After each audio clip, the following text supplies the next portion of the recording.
Assalamualaikum Bare, selamat datang kembali di Guru Gembel Channel. Baraya sadar gak bahwa Piala Dunia yang sekarang tuh kok kayaknya sepi gitu?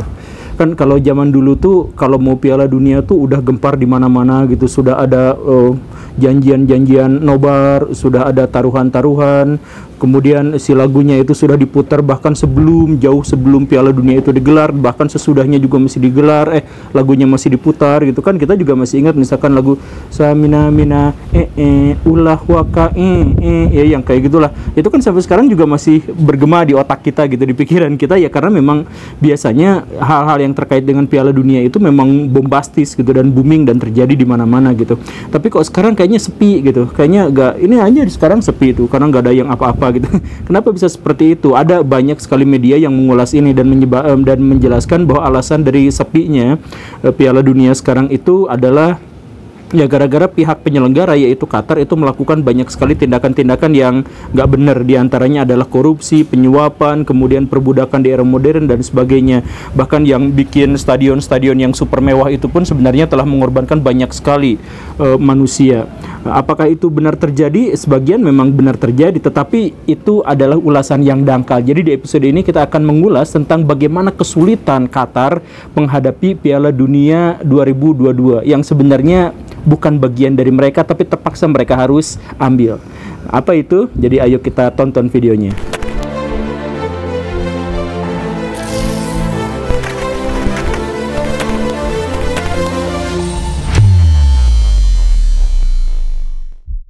Sebenarnya alasan utama kenapa Piala Dunia kali ini sepi, ya setidaknya untuk sampai video ini dibuat gitu ya, itu sebenarnya bukan alasan-alasan moralis seperti yang tadi itu, soal banyaknya orang yang meninggal waktu membuat stadion dan sebagainya. Ya itu memang terjadi, tetapi itu bukan alasan utamanya.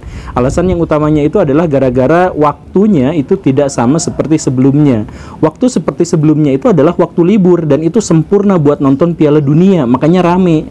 Kan misalkan Eropa itu musim dingin dan musim panas itu mereka libur. Nah musim panas itu mereka pas udah mau dikasih cuti sama bos-bos mereka, pas sekolahnya lagi liburan, pas kemudian semua ajang kompetisi sepak bola di seluruh dunia juga sudah berhenti karena pergantian musim dan sebagainya. Di saat itulah pergelaran Piala Dunia dilaksanakan. Jadi ketika ada orang yang datang jauh-jauh dari satu negara ke negara yang lain untuk nonton sepak bola, udah nggak ada beban karena memang sudah libur, sama bos juga udah diizinin cuti, udah hal-hal yang semacam itu gitu. Beda dengan Piala Dunia zaman sekarang, hari ini. Sekarang kan bulan November, jadi bulan November masuk ke Desember, saya sebagai guru itu harus siap-siap untuk penilaian akhir tahun, bikin soal ujian dan sebagainya. Karyawan-karyawan bikin pembukuan akhir tahun dan sebagainya, itu kan sekarang gitu.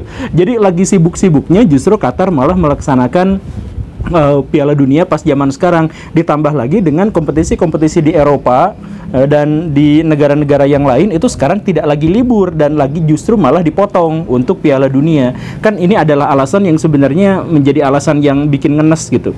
Tapi ngemeng-ngemeng kenapa juga harus dipilihnya itu tanggal sekarang? Dipilihnya itu adalah bulan November, pas belum liburan, pas lagi puncaknya hari kerja malah dipilih. Ya masalahnya adalah Qatar itu adalah negara Timur Tengah yang terkenal karena suhunya yang ekstrim. Jadi siang-siang itu mereka bisa sampai 45 derajat Celcius atau lebih, dan itu bisa bertahan selama lebih dari 5 jam suhu sepanas itu tuh. Nah jadi kalau misalkan Piala Dunia diselenggarakan pas jam-jam itu, ya siapa juga pemain yang mau? Itu emang onta aja mungkin nggak mau kalau misalkan harus main bola di tengah terik panas matahari yang seperti itunya, kan begitu. Nah karena itu maka harus dipindah ke yang bulan Novemberan sekarang itu, pas udah dingin tapi belum puncak musim dingin, karena puncak musim dingin juga kan terlalu dingin gitu. Nah itu kan masalah utamanya. Tapi kemudian pertanyaannya kita perdalam lagi, lah kenapa juga harus maksain pelaksanaan Piala Dunia harus bulan November ini, November masuk ke Desember? Kenapa harus seperti itu? Apakah hanya gara-gara Qatar? Iya, alasannya adalah gara-gara diselenggarakannya di Qatar. Kenapa diselenggarakannya di Qatar? Kenapa nggak di negara yang lain yang iklimnya itu memadai untuk bikin event sebesar ini? Nah, masalahnya itu baru kita masuk ke tema utamanya, yaitu gara-gara Qatar sebenarnya memang tidak layak untuk menyelenggarakan gara-gara iklim yang seperti ini dan mereka belum bisa mengatasinya. Masalahnya itu adalah gara-gara mereka itu menyogok. Ini setidaknya Guardian yang menyebutkan demikian, dan memang banyak sekali media-media yang kemudian mempercayainya, menyebut bahwa Qatar ini telah melakukan penyuapan terhadap FIFA untuk menjadi tuan rumah Piala Dunia. Dan kita mengetahui bahwa FIFA itu sebenarnya adalah organisasi yang nggak jujur-jujur amat, nggak bersih-bersih amat. Kalau KPK masuk ke situ mungkin banyak orang yang ditangkap. Kan kita tahu ya, dari mulai pengaturan skor sampai pengaturan siapa yang juaranya, FIFA itu main di sana. Jadi kalau misalkan kemudian FIFA itu didatangi sama orang-orang Qatar yang duitnya emang udah legend banget, udah banyak banget itu, kemudian si Qatar itu memberikan uang sekian-sekian untuk bisa menyelenggarakan Piala Dunia di negaranya, saya yakin sih FIFA emang terbujuk. Sekali lagi ini baru dugaan ya, baru dugaan keras, baru laporan-laporan dari jurnalis yang tentu saja pihak-pihak yang dimaksud itu menolak itu. Nah, lalu kita perdalam lagi masalahnya, kenapa lagi gitu ya. Kita kausalitas aja sampai ke dalam-dalamnya. Pertanyaan berikutnya adalah, kalau memang Qatar ternyata menyuap sehingga memang harus menyelenggarakan Piala Dunia di waktu yang tidak tepat seperti ini gara-gara suhunya, kenapa sih Qatar itu maksain banget mengeluarkan uang yang sangat banyak untuk pergelarannya dan untuk nyogok FIFA-nya? Kenapa mereka mau rela untuk mengorbankan uang yang sangat banyak untuk menyuap FIFA? Nah, alasannya kita harus merenungkan ada 3 masalah yang dihadapi oleh Qatar. Masalah yang pertama itu adalah gini Baraya, Qatar itu adalah negara yang kayanya baru gitu. Jadi dulunya miskin, cuman dagang mutiara gitu, cuman dagang uyah gitu sih warga negaranya tuh yang ada di negaranya yang kecil itu. Ya mereka tidak memiliki banyak sumber daya sehingga ya mereka hanya bisa menjual apa yang ada di sana gitu. Nah, tetapi kemudian tiba-tiba di tahun 1950-an, 60-an, 70-an itu booming, ternyata di sana itu ada kandungan minyak bumi dan gas alam yang sangat besar. Salah satu cadangan gas alam yang paling besar di Timur Tengah dimiliki oleh Qatar. Nah, karena itu maka Qatar tiba-tiba dari negara yang sangat miskin berubah menjadi negara yang sangat kaya. Di situ Qatar itu mendapatkan sebuah opsi yang mengerikan. Mereka itu mendapatkan harta kekayaan yang sangat banyak, tetapi harta kekayaan yang sangat banyak itu justru akan menjadi penyakit kalau tidak dikelola.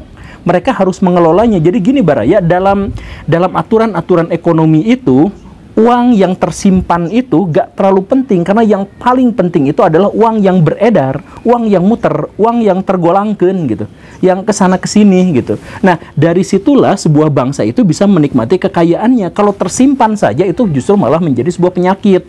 Bisa banyak sekali masalah-masalah ekonomi. Jadi si uang itu tuh gimana caranya Qatar yang awalnya miskin tiba-tiba kaya, dan si kekayaannya itu harus digolangkan, harus diputarkan kesana kesini. Nah, maka Qatar itu harus menyelenggarakan proyek-proyek yang sangat besar dan sangat mahal agar uang yang sangat banyak itu tidak menjadi penyakit untuk diri mereka sendiri. Begitu. Nah, mereka kemudian mendanai proyek-proyek yang sangat besar. Nah, proyek-proyek yang sangat besar diantaranya adalah mereka menyelenggarakan Piala Dunia termahal sepanjang sejarah seperti yang kita ketahui sekarang gitu. Jadi kalau di kita harus berhemat. Kalau di negara-negara yang sangat kaya diantaranya adalah Qatar, maka mereka itu harus habis-habisan ngeluarin uang sebesar-besarnya untuk perputaran uang itu bisa terlaksana dengan sebaik-baiknya. Itu alasan yang pertama. Kemudian alasan yang kedua adalah bahwa Qatar itu harus menginvestasikan uang yang sangat besar itu untuk berputar-putar dalam jangka panjang, tidak boleh jangka pendek. Kenapa harus jangka panjang? Karena Qatar mendapatkan harta kekayaan yang sangat besar itu dari sumber daya yang akan habis dalam waktu dekat atau akan tidak diminati lagi dalam waktu dekat, yaitu minyak bumi dan gas alam. Nah, itu kan sebentar lagi tidak diminati oleh negara-negara besar gara-gara dianggap sebagai bagian dari pencemaran lingkungan. Begitu. Nah, maka Qatar harus segera mengalihkan kekayaan ekonominya yang luar biasa itu dari ketergantungan pada gas alam dan minyak bumi kepada hal yang lain. Jadi, misalkan kita mengetahui bahwa proyek-proyek Qatar itu jangka panjang. Jadi misalkan investasi di penerbangan, di transportasi gitu kan, di teknologi, di informasi dan sebagainya. Dan dalam hal ini adalah di sepak bola, karena sepak bola itu investasi jangka panjang.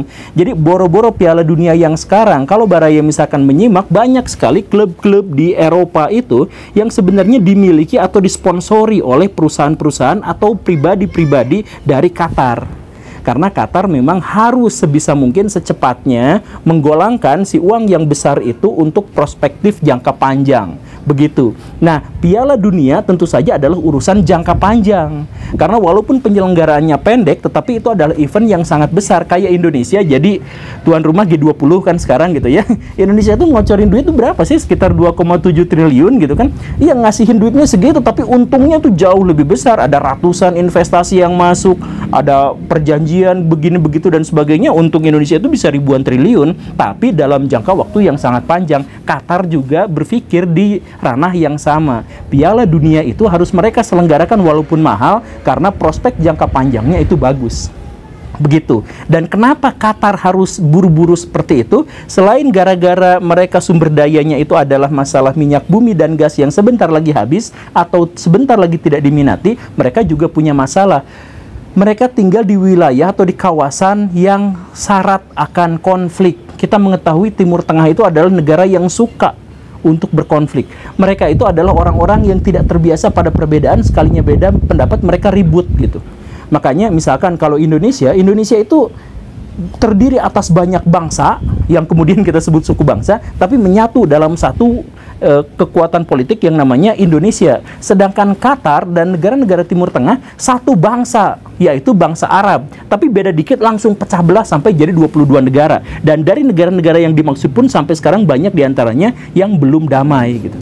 Nah, karena itu maka Qatar itu termasuk korban dari konflik itu. Qatar itu sampai sekarang kan masih dijauhin, masih disisihkan di antara negara-negara Timur Tengah gara-gara terlalu dekat dengan Iran. Kan gitu. Jadi Arab Saudi ngomandoi negara-negara Arab yang lain untuk ngebully dan menjauhkan Qatar dari pergaulan di Timur Tengah gara-gara terlalu dekat dengan Iran gitu. Kan itu masalahnya. Nah, karena itu maka Qatar itu berpikir kalau saya tidak memiliki kemandirian finansial, saya bisa digeprek sama negara-negara Timur Tengah yang lain gitu. Nah, itulah sebabnya kemudian Qatar dalam tanda kutip menghalalkan segala cara untuk bisa menyelenggarakan Piala Dunia yang sekarang. Jadi, iya, mereka korup dalam tanda kutip ya, setidaknya dalam laporan media mereka korup, mereka itu nyuap dan sebagainya. Tetapi latar belakang mereka nyuap karena mereka sebenarnya adalah negara yang kepepet gitu. Dan karena mereka itu banyak masalah-masalah internal yang salah satu solusinya adalah dengan penyelenggaraan event-event besar berlevel internasional. Salah satu yang paling baik tentu saja adalah Piala Dunia. Jadi mereka maksain banget gitu untuk menyelenggarakan ini. Begitu. Tapi kalau misalkan kita pikir-pikir lagi, sebenarnya masalah-masalah Qatar itu bukan hanya satu. Dan kenapa harus Piala Dunia? Coba Baraya bayangkan seandainya Baraya jadi pemerintah Qatar. Misalkan gini, ini masalahnya. Negara Qatar itu kaya raya, luar biasa. Dan mereka harus menggolangkan uang itu, memutarkan uang yang sangat besar itu dengan proyek-proyek raksasa. Mereka wajib untuk itu, kalau enggak mereka krisis. Nah, tetapi di sisi lain ada masalah yang lainnya. Masalahnya itu adalah bahwa warga Qatar itu cuman sedikit. Sekarang aja, pas sudah beranak pinak banyak itu, jumlah penduduk Qatar itu kalau enggak salah itu sekitar 350-an ribu orang. Jadi ya bahkan lebih sedikit daripada penduduk kota Ambon. Nah, kota Ambon kan cuman segitu. Nah, ini lebih sedikit daripada penduduk kota Ambon itu gitu. Cuman 1/4 atau 1/5-nya penduduk Palembang. Kan sedikit. Nah, jumlah yang sangat sedikit itu dari warganya tetapi harus memutarkan uang yang sangat besar di negara itu. Bagaimana caranya bikin proyek-proyek besar yang tadi itu? Tapi gimana caranya bikin proyek besar kalau penduduknya cuma segitu? Dan proyek-proyek besar itu kan membutuhkan tenaga kerja yang sangat banyak. Penduduk Qatar itu selain jumlahnya sedikit, mereka semua udah jadi bos. Karena yang tadi itu mereka sangat kaya raya. Bayangkan Baraya, orang-orang Qatar itu rata-rata kalau setahun itu mereka dapat sekitar 1, sekian miliar. Jadi udah dapat jatah segitu gitu pendapatan mereka. Bahkan ketika bayi yang baru dilahirkan pun mereka udah dapat segitu. Makanya Qatar itu menjadi salah satu negara terkaya di dunia dilihat dari pendapatan per kapitanya gitu. Karena uangnya banyak tapi penduduknya sedikit. Nah, karena penduduknya sedikit tapi uangnya banyak dan mereka semuanya jadi kaya raya karena punya tabungan 1 triliun seorang setahun, maka tidak akan ada di antara mereka itu yang mau bekerja.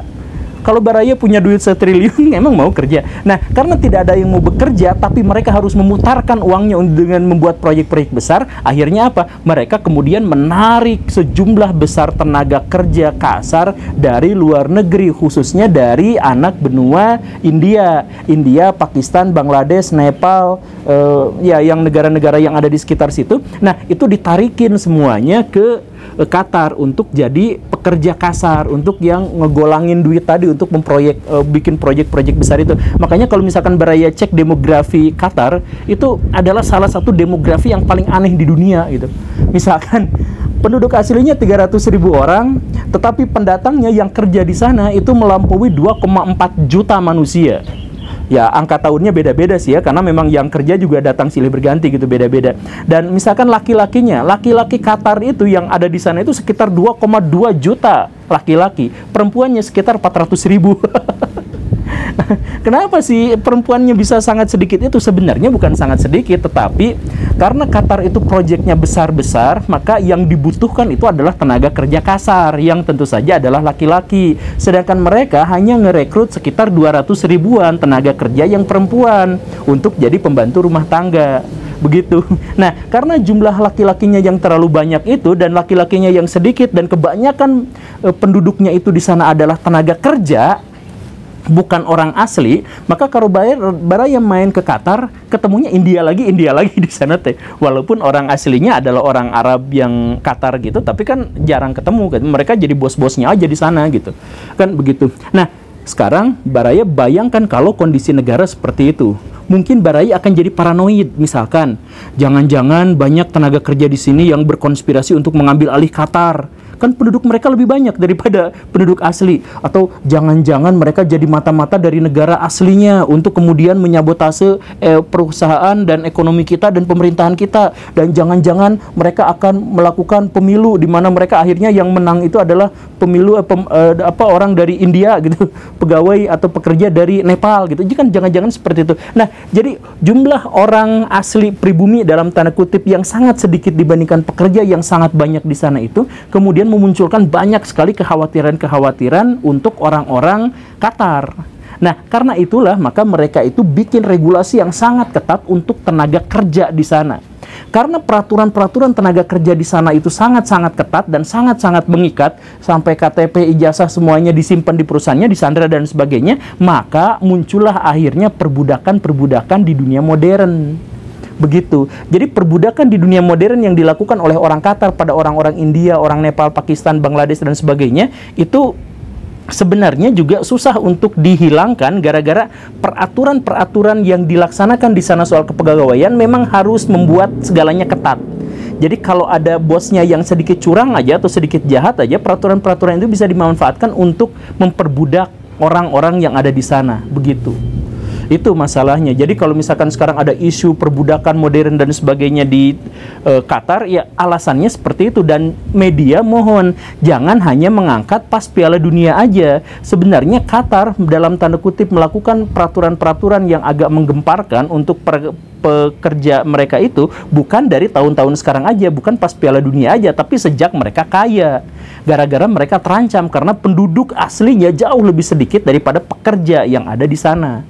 Gitu. Coba kalau Baraya punya duit banyak banget, kemudian Baraya dikelilingi oleh orang-orang yang kerja untuk Baraya dan mereka sebenarnya tidak terlalu kenal Baraya, kan Baraya juga mungkin aja paranoid kan, mungkin uang saya nanti dicuri, mungkin negara saya dicuri dan sebagainya, kan seperti itu. Begitu. Dan kemudian banyak sekali orang-orang yang meninggal katanya pas pembangunan untuk Piala Dunia ini. Emang berapa banyak sih yang meninggal? Angkanya serba tidak pasti. The Guardian misalkan menyebut sekitar 6.500 orang yang meninggal dunia gara-gara perbudakan di Qatar itu untuk bikin stadion, untuk bikin kota-kota dan sebagainya gitu ya. Kemudian Washington Post menyebutnya hanya 1.500. Media-media Inggris menyebutnya sekitar 5.000-an gitu ya. Atau kemudian media Qatar ya cuman menyebut 38 orang yang meninggal dan sebagainya. Loh kok angka-angkanya nggak jelas kayak gitu, dan kenapa juga Qatar sampai seminimal itu, sedikit banget cuma 38 orang yang meninggal. Ya karena misalkan pelaporan tentang kematian di sana itu sangat sulit. Ada dua alasan kenapa di sana sulit. Yang pertama itu adalah karena suhu di sana itu ekstrim. Jadi ketika ada orang yang bekerja, kemudian bekerjanya itu adalah bekerja outdoor di luar rumah gitu, kemudian kepanasan, maka ketika dia meninggal gara-gara kepanasan, kita tidak tahu meninggalnya itu secara alamiah atau gara-gara kecapean. Kan bisa aja alamiah dan kecapeannya itu bersatu gitu, jadi kombinasi dan akhirnya menyebabkan dia meninggal gitu. Nah, karena alasan itulah maka angka dari kematian orang-orang yang bekerja untuk Piala Dunia di Qatar itu juga tidak jelas. Karena banyak orang di Qatar yang meninggal. Coba bayangkan Baraya, orang Indonesia dengan iklim yang seperti ini, kemudian harus kerja misalkan di Qatar yang suhunya itu 45 derajat ke atas, dan itu bertahan selama berjam-jam. Ya banyak di antara Baraya yang meninggal. Orang di Indonesia aja yang pergi ke Tanah Suci banyak yang meninggal kan, padahal nggak kerja gitu, tapi meninggal gara-gara suhu yang ekstrim gitu. Nah, ini orang-orang Qatar sampai sekarang juga tidak bisa memastikan ketika ada pekerja yang meninggal, itu pekerjanya meninggal gara-gara kerja atau gara-gara kepanasan, kan begitu. Itu masalah yang pertama. Kemudian masalah yang kedua itu adalah bahwa di Qatar itu autopsi itu tidak boleh dilakukan karena merusak jenazah atau merusak kehormatan jenazah. Maka mereka kemudian melarang autopsi kecuali ada indikasi korban kriminalitas, kecuali seperti itu. Nah, bekerja itu bukan korban kriminalitas, sehingga ketika mereka meninggal jarang ada yang diotopsi. Itulah kemudian yang menyebabkan pelaporan-pelaporan tentang perbudakan yang menyebabkan kematian di Qatar itu terlalu variatif, beda-beda. Bahkan media-media barat juga menyebutkan dengan angka yang terlalu bervariasi begitu. Nah, itu adalah masalah-masalah yang terjadi di Qatar. Bahkan sampai sekarang pun orang-orang Qatar masih kebingungan gimana ini menghadapi masalah yang seperti ini. Dan Qatar kan sekarang itu relatif dibully sama negara-negara yang lain karena diduga untuk karena melakukan kekerasan, melakukan kecurangan, melakukan perbudakan dan sebagainya. Ya silahkan kalau Baraya masih mau berpendapat seperti itu, tetapi saya jelaskan latar belakang kenapa Qatar melakukan hal yang semacam itu.